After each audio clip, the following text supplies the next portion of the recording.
morning and good night to all United fans. We have the match preview for the United versus Southampton at St. Mary's. It's an away game for Manchester United. And we are joined by Dr. Mervin and is that Alex Tellis It is there? Alex Telex. Alex Tellis, please step into the light, please. No, he's in the car. Sorry, He's I'm just in the car. I'm just in the car with my special guest. Yep. Ooh, let's see who does Alex Tellers have as his special guest? Are we ready, boys? Yeah, we are ready. We're ready. We're ready. Do the unveiling. Hey, Hey, that's Joshy. How are you doing, finally Josh? you see your face. Finally. I'm well, man. How are you? Very good, Josh. Very good to see you after 3 weeks of we starting the Red Devil Addicts channel. We Yes. finally get to see ya. Did you guys kidnap Fred as well? Freddie's. I'm not too sure where Freddie's brother is. Freddie's brother, he's probably sulking because his Oh, brother. is he in brother Brisbane not as well? Is he? Is he No, living in he's Brisbane? not starting. No. All right. Anyway, guys, it's fantastic to have you guys on the show.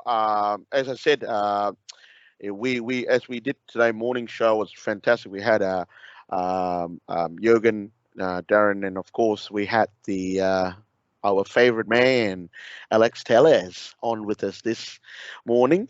He did come and join in for a little bit. We had some really good discussions, and we are back here this evening previewing the Southampton game. We are almost there in terms of the actual lineup. Mervin, can you please tell us the lineup? Yeah. So it's can you all see? So it's pretty much unchanged, really. And I'm not going to. I think what Ten Hag's doing, I think, is a good thing. I think this is the first time we've had two back-to-back consistent team from memory. I mean, you can correct me if I'm wrong, because previously we've been chopping and changing. And I think consistency is the key to winning on a regular basis. So because I think all the players need to, you need to form link-up plays, and until you play with somebody long enough together, you already can. You'll have them. They use the word muscle memory to know where somebody's already going to be. Okay. It's a bit. The only downside is, it's a bit sad to hear that Marshall won't be in the team. And I think that's one area where I think we need somebody like Marshall who can hold the ball, have his back against a defender, and then pass the ball forward. That is, you can correct me, I don't think anyone else in this team does it as good as Marshall at this point of time.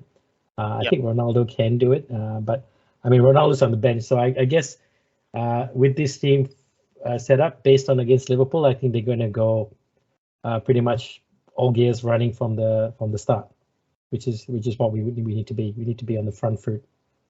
So we're probably starting a 4-2-3-1, similar to what Southampton has sort of set up as well, where we literally got to be really, really worried about. I think one of the key fundamentals is Adams and Che Adams, and also Aribo. I've seen Aribo play.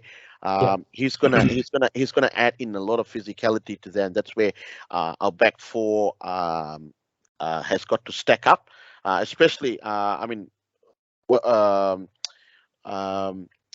McTominay had a great game against Liverpool, as we correctly mentioned this morning. We actually do pretty well with teams that are playing a wider spectrum. But we tend to sort of suffer when a team is actually sitting back and looking at the counter, and this. But I'm more comfortable with the Varane and Martinez pairing. The simple fact is both are very pacey centre backs, are very pacey centre backs. Varane adds a lot of experience in there.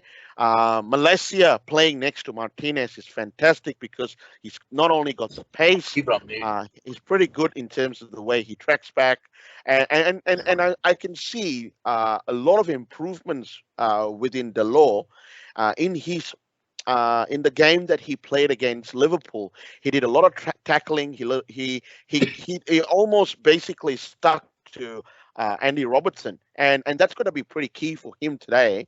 And I think, Joel, I Getting think talking forward. about that, I think the key, there was the main issue that, or one of the issues that was identified previously is United were not running enough. Like they didn't clock up enough kilometers per game. And I think last game, they really took it to the extreme. So hopefully they can maintain that running. Yes, and as we mentioned as well, Bruno. I mean, as we know, we all aware that Bruno didn't have a fantastic game. He played well from a captain perspective. He's captaining the side again today, which is good to see. But I think one of the biggest problems I think with Bruno is he's got to get on with the game, stop whining on the field, putting in those tackles when he can, focusing on the running, trying to track back when he loses his runner. I think that's the key fundamental. You could see a lot of things that he did. He almost made a perfect tackle that led to Ilanga getting on the ball and a 1-to-1 with the keeper. Yep. But Allison was just made himself too big, and he sort of covered the angle, and it made it more difficult for Ilanga to put it. If it would have been 1 inch to the left, it would have been a beautiful goal by Anthony Ilanga. But see, this is what I'm saying. Bruno chased down the ball. He put in a tackle, and that allowed a pacey forward like Ilanga to break through. You're not going to have much of that because if I look at Southampton, they're going to play. They're going to sit and soak up the pressure, and they're going to hope for dead ball situations, especially within the penalty area or just outside the penalty area, where James Ward-Prowse has been really deadly. I know United has looked at him in the past as well. I'm not a big fan of him except his free kicks. Well, we've got our very own with Christian Eriksen now, and you know what? One thing that we actually got. We need to highlight the fact is Alex Telles' favorite player, Casemiro. He is on the bench. He has confirmed his jersey number 18. He's taking on Paul Scholes' number and Bruno's old number as well. So he's going to wear the number 18 jersey, and we hope that I think we'll hopefully see him in the second half, depending on how the game sort of starts off, and in terms of I think Mervyn. There's something that we spoke about United when the Liverpool game is, and that's what United did as well. At the minute at kickoff, they took on the pace of the game and they went at it. And I think that's the thing, because if you play at a slow pace, the defenders already can watch what you're doing. But if you play at a fast pace, they won't have time to settle. That's the problem. As soon as if you allow the defense to settle and get into their rhythm, that's it. They'll control. So I think that's the key here. Do you think between Sancho and Ilanga, are they going to sort of interchange places? Rashford's going to probably come back a little bit, move to the left, and the three would start to play an interchanging formation because Rashford, as you know, when he's on the right, he tends not to shoot so much. He tends to put in a fast ball cross. But when he moves to the left is when he cuts in and takes the shot. Sancho tends to sometimes go down the pace on the right hand side. But I think what I want to see him do is to put more balls into the box.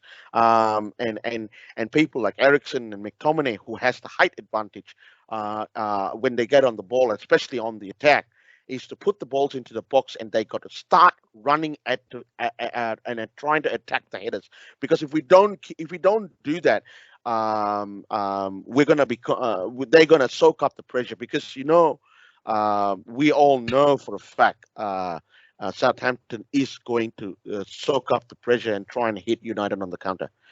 Now let's get some thoughts. Mr. Alex Telles, you are driving with Josh. You guys are probably headed out, catching up with some senoritas, I think, in Spain. Is that right? We're in Brisbane now, Joel. Oh my God! Don't you have a game this week, Alex? Tell us. I know.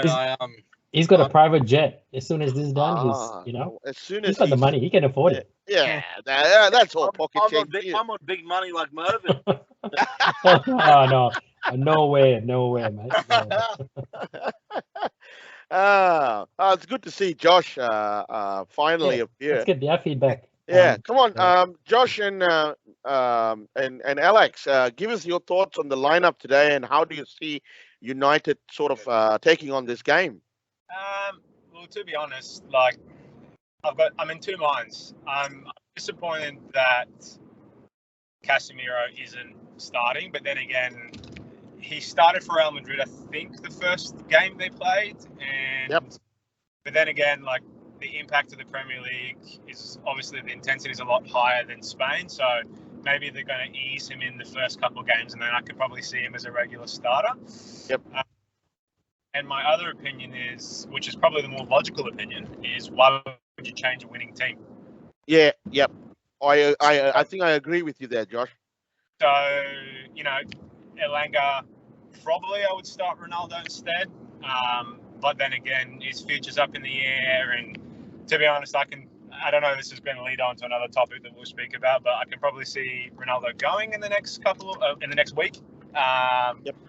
Which is obviously disappointing for us fans, but I think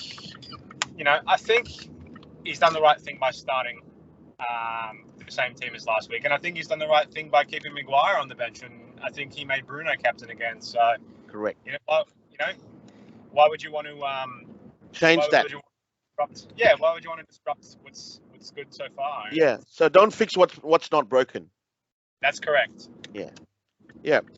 Perfect. Yeah, I think I agree with you there, Josh. Why would we change a winning team?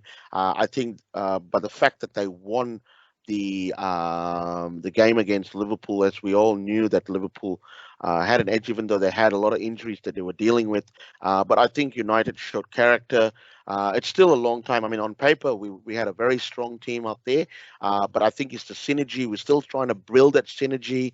But I think everyone gave 110% on that day against Liverpool, and of course, put on a show for the fans who've been really depleted after last season's antics, and also the start of the season, this new season. I think the fans needed to see something, and what a game to actually put out a fantastic display like what we did against Liverpool. Now, but the Southampton team is a very different sort of setup, because they're not gonna be playing a very open game, as far as I know. They will soak up the pressure, because they probably would have seen what Brentford and Brighton did to Manchester United, and they would have probably analyzed those games and said, okay, this is where we're going to hurt them. But what they don't realize is, I think Manchester United have got very pacey team. A lot of those players in that team, if you can see, has the speed, has the agility, may not necessarily have the physical presence, but they've got, I would say, a very leggy team, a team that has the legs to do the top and bottom box to box sort of turnaround. So I think that would be a very key fundamental, and I think we just need to keep it simple and try and attack Southampton in the places where we know that we have our strength. If we're trying to take on too many because they're going to soak up the pressure, we got to start to let the ball. We'll start leading the ball on, rather than trying to keep and trying to dribble in, trying to get into the 6-yard box. I think they got to try and start taking shots at goal from distance, because that's the only way they're going to be able to break down a very a defensive-minded team going into the game. And Southampton is coming off a win against Leicester last week. So exactly. So they'll be hyped with that. Yeah. I think I can see United playing with a higher line today against Liverpool. I think if you play a high line against Liverpool, likes of Diaz and Salah, and even to an extent Firmino, you're going to get killed. They're very quick players. They get in behind our defenders, and we're done. I think we're going to play with a higher line today, and we've got pacey centre backs. Martinez looked pretty agile. Obviously, Varane is a lot faster than the likes of El Capitano, Harry Maguire. Yep. I think in the sense of the actual starting lineup, I think it'll be the same, but I wouldn't be surprised if we see some formation switches. And I think it's time United take the risk. I think in the past they've been so cautious, and unfortunately, I think that's part of some of the mentality that's been, drilled into them over the last few seasons, where they haven't really gone out, attacking. Yeah, you're right. We saw it with Jose. Obviously, you get a goal and you protect the 1-0 win you've got, and then that can, with a mistake or two, that can sort of lead to a 1-1, and then 1 point's better than none. I think, and obviously with Ole Ball, we played sort of similar: press, attack, try and get a goal. But he had the wrong players in, so we would concede, and then we'd try and protect that 1 point, opposed to going for 3 and opposed to losing the 1 and finishing and settling with 0. So yeah, I think you're bang on there. No, just sort of sidetracking a little bit from the game itself. There's a story that just came out about Frankie de Jong saying that Man United had dealt a transfer blow as de Jong agrees to take a pay cut to stay at Barcelona. Now we don't know how good the source is. I mean, Joel, but that's bound to happen, because we know that he's never showed any interest to join, because he's already made it known he wants to be in the Champions League, and this is the problem we're facing with Ronaldo now. He's not ready to commit to the club yet, openly. He's obviously letting all these rumors fly left, right, center. Again, sometimes story sells, so that could be part. It could be. It'll be quite interesting to see what unfolds in the next couple of days. Look, if I think United should just move on from the Frankie de Jong thing, because of course, and even the Anthony thing as well. That's not going to happen now, I think. Unless if they offer stupendous money like 100 million. Yeah, but I think what we discussed today was, of course, the as we all know, and as I mentioned in this morning's show, Anthony's $90 million dollars was rejected by Ajax. There was a new bid that went in yesterday, and it was rejected by Ajax. But there was another story that was coming out that they could potentially, they're still in negotiations. It's not completely dead in the water. It might drag on for another couple of days, as we all know, which we are going to do a live coverage of the transfer window. I think it's just, it'll be the pre-match for the Leicester game, and of course, after the Leicester game, we will be keeping an eye on the transfer window and seeing what's actually happening. And the most important fundamental is the movement of Cristiano Ronaldo. There are talks that he is being pushed to Napoli. Yeah, and there was a player coming across. Yes, there was going to be a swap deal for Osimhen. But that's 100 million as well. Yeah, it's not happening. Yeah, it's not happening. I don't think that's happening. That's not going to happen. But one thing I did mention this morning that could probably take a twist is Memphis Depay. There has been a lot of rumors to come out that he, because I remember a couple of seasons ago, like 2 seasons ago, United did insert, when they sold him to Lyon, if I'm not mistaken, they did insert in his clause that they have the buyback option, and I think it's set at a particular fee. And United are looking, and basically what the papers are saying, that they're going to trigger that $8 million transfer fee, which is pretty good. But again, whether he's going to, whether we're going to do it or not, it's a different issue. We might be He might be. I mean, he might. Who knows? Because Ten Hag being a Dutch manager now. Hey, Joel. Yep. I'm just going to interrupt you there. So a little bit of information on what you just said about the buyback option. It was actually a first refusal. So right, first. Okay, right. Yeah, and the first refusal was his transfer to Barcelona. So United chose not to follow up with a counter offer. Yep, triggering the clause, following up with a offer. Right. And now there's talks about him potentially terminating his contract with Barcelona because he was going to move to Juventus. That move has fallen through.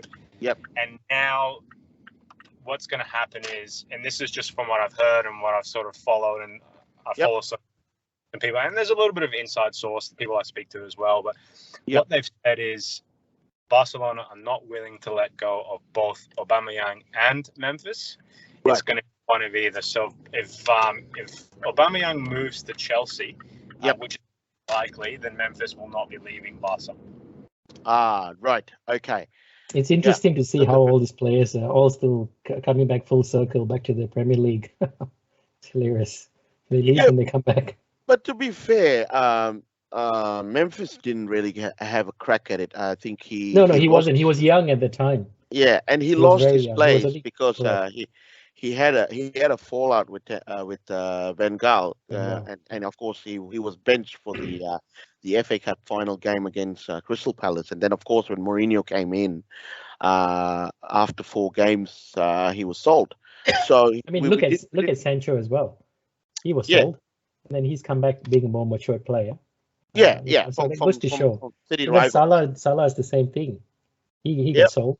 You know, so you can see how that a lot of players who have gone through a different circle and come back a more mature player. Yeah, you're right, Mervyn. In terms of the maturity, Lukaku is the only one who's gone out and in and out and in and out. Lukaku's gone for a full circle. He's gone multiple circles. Yeah. But get some thoughts, guys. Josh, what do you reckon? Do you think we'll push forward with Anthony? Because it seems like United are really wanting to. Darren coming back. You see, there yes. So what I've heard about Anthony is that there is actually place today between the Ajax board, including Van Sar. So Van der Sar has really been involved in the discussions. Now talks of them having a meeting today to essentially decide, right, are we going to take this 100 million offer from United, because it is going to be 100 million and United are going to pay it because that's the player that Ten Hag's asked for. So yes, I think the move for Anthony will go through, and I think it will probably be wrapped up fully when the jersey number is signed by, when's the transfer window close? Wednesday? I'm going to say probably Monday, Tuesday. Right. Okay. So the transfer window is meant to close on the Leicester game. It's going to close on the 31st of August, British. Or is it the 1st of August? Is 1st of September? Yeah. So 1st of September for us in Australia, but 11 p.m. British Standard Time. Right. And is that the day of the game with Leicester? Yep. So the game is on the it's the next day. Okay. So the transfer window closes the day before. 1 day before. Right. Okay. So hopefully it'll be quite an interesting couple of days now with the Anthony thing, and what Josh has just said. Josh has got a pretty good source that has been filling him in with United transfers. He's pretty good with some of the sources that he's sort of dug deep with them, and that's really good news for United fans, to get excited. I've sort of done some analysis. I think Mervyn has done some analysis on Gakpo, and I've done some analysis on Anthony, and we've had this discussion the other day. They're two very talented players. Of course, one's a little bit more cheaper. Now, Gakpo, I think it's a very, very right-footed player. He's a single-foot, right-foot player. which is what we are very strong with in what we have at the moment. But Anthony, on the other hand, is a two-footed a player, and I think Ten Hag likes that, especially up front. He wants that the ability to play on both sides of the flank, and that's one of the reasons that Ten Hag is actually pushing really hard to get Anthony into United. So I think that could be one of the things, the reasons behind it. Like, but guys, look, at the end of the day, 100 million for Anthony now, yeah. Some people might disagree in terms of the fact that the fee is just too much for a player of Anthony's standard because he's coming from the Eredivisie. But how much did we pay for? How much did Chelsea pay for Gordon? 70 million pounds. Now that itself, it's shown, of course, when we go into Premier League players, it's a very different territory in terms of pricing. But here's the problem: we are going very late into the market, so we're actually going for Anthony literally on the last week of the transfer window. Now, clubs know that we are desperate and that we need to make this big statement of signing to put it out there to all the other teams that, we are going to compete. We are not the team that's going to sit back and just probably take a couple more years before we can fix everything. Yes, in hindsight, that's going to happen. But I think if we got Anthony in the next couple of days, it would be, I would say, a pretty decent window, and then probably, hopefully, go back in because we were talking about a right back with Dumfries. Probably, either we go back in January to see if we can get Dumfries and price him away, or there's somebody else that we are actually looking for, because there was another story that came out about going back to Real Madrid for Asensio, but I think Carlo Ancelotti has squashed that rumors for the moment and said that he wants to hold on to him. So it'll be pretty interesting, guys. Yeah, no, I think they need to first develop a core group. So obviously they have to spend a lot to just get that core group of consistent players who are playing consistently, and then eventually they can just add on in every window. So like you said, in January we can look at the right back situation, but for now it'll be awesome we can get Anthony and Gakpo. They are two amazing players, and again, the other idea is to create competition for all the players there as well within themselves. And again, it's going to be a long season. I mean, we've got a lot of cups tournament that we should try to go for a win. So I think having all this group of players will only make us better. Yeah, and I think that's what we spoke about today as well. I mean, we should be competing for all fronts, and we try. And I would really want United to go pretty far in the Carabao Cup for one simple reason. As I was mentioning to Jürgen and Darren this morning, saying that one of the biggest fundamentals and the reason why I'm asking them to go with the Carabao Cup is for two things. One is to give the experience to the younger players and tell them that this is a competition that I want you guys to hold the fort. You'll be coupled with other experienced players that has not been playing on the first 11 basis, but that would sort of give youngsters a chance to show and try and go all the way, because come next season we may not need to dip into the transfer market as what we all predict to do, because some of these players are able to give us that sort of flair and give us that kind of positions, can fill that void in certain positions that we saw some of them do in pre-season. So I think that's pretty important. And of course, in the Europa League, I think it's also very important for us to go quite far in the league. So I think they're getting into the pub there. Yep. In Brisbane. So hence why you hear a lot of background noise. Alex, tell us, going to the pub. They're going to be watching the game live. I think it's called. I'm what's it called? at the pub now, boys. I'm probably going to have to go. Yeah. Okay. Hey, Alex, thank you very much for joining. And where's Josh? Josh as well. Yeah. Josh is here. I'll put my camera back with a few fans here at the pub. Yep. That'll be pretty good to see. Oh, that's fantastic. They can actually say a couple of words and say United all the way. Well, enjoy your night, boys. Come on, All right. United. Yes, Yep. that's it. Go. So what are we predicting, guys? What are Can we? you hear them sing?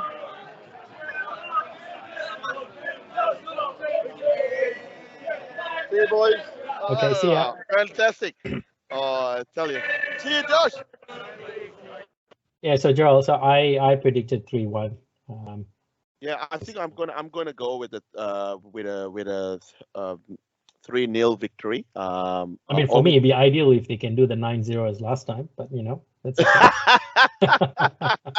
yeah. I mean, we all really would love to have that scoreline in it, but you never know. You never know.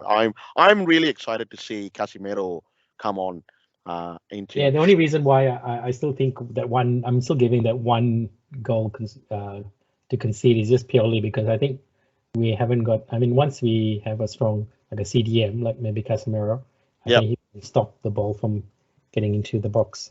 Yep. Mm. I mean, look here again. Oh, and also McTominay did have a good game.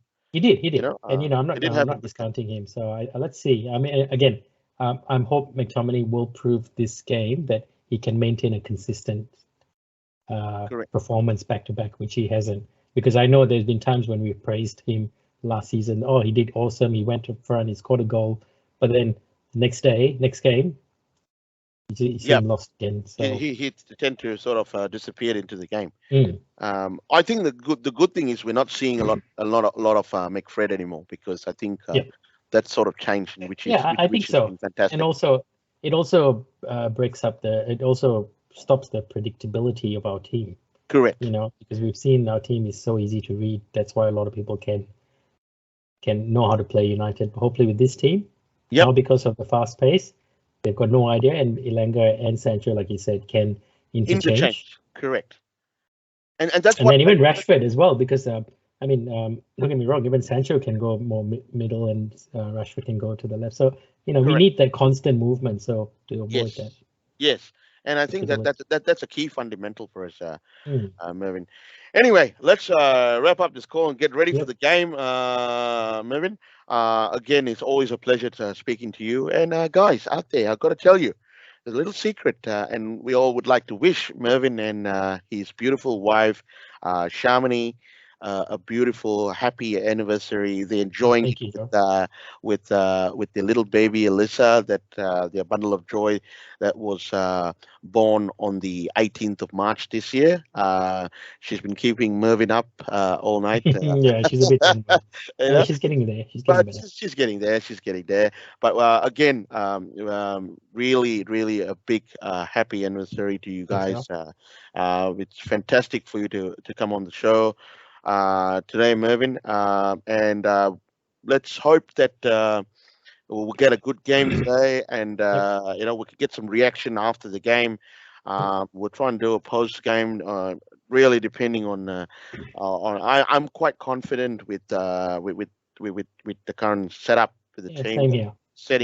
We're starting with the same team. I think that's going to be a key fundamental, because they sort of understand each other. And they gave us a good show. I mean, even though it was very nervy, but I think hopefully we've learned from mistakes, and we'll put that game to bed and get on the 3 points, and we can have a happy weekend. Yes, indeed. Look forward to that. We need more happy weekends. Yeah, that's it. Anyway, guys, it's me in the Red Devil Addicts studio. It's Joel. I'm so happy to be here with you guys doing the pre-match live, and of course with Darren. Darren, he's taken off. Darren, because Darren was actually meant to come on today as well, but he's in an area where he's watching the game up in Sydney. He's got really poor reception. And he was struggling to get on, but we managed to see him for a little while. But it was really nice to see Alex Tellez. Yeah, I think all of them are a bit envy with them. All of them are at a pub. Yeah, that's it. Yeah, But in the atmosphere. what can we do? You know, I know. Someone's got to work anyway. That's right. I've got to work tomorrow. So. Yeah, you're going to be back in your scrubs tomorrow, isn't it? That's right. So hopefully it'll be a very happy day. So Mm. when you go out greeting your patients, you know, you're going to greet them with a big smile because you're going to tell them, say, Man United won. So that's why I'm smiling That's extra now. Anyway, guys, again, I'm signing out from the Red Devil Addict studio here in Melbourne. So I would like to wish everyone a very good morning, good evening, and good night to wherever you are in the world. Man United, Southampton versus Man United, because it's an away game for United, and we hope we can bring that 3 points home at St. Mary's and have a cracking game. So, guys, thank you very much again. We will see you soon. Thank you, Mervyn. Yeah. Bye-bye.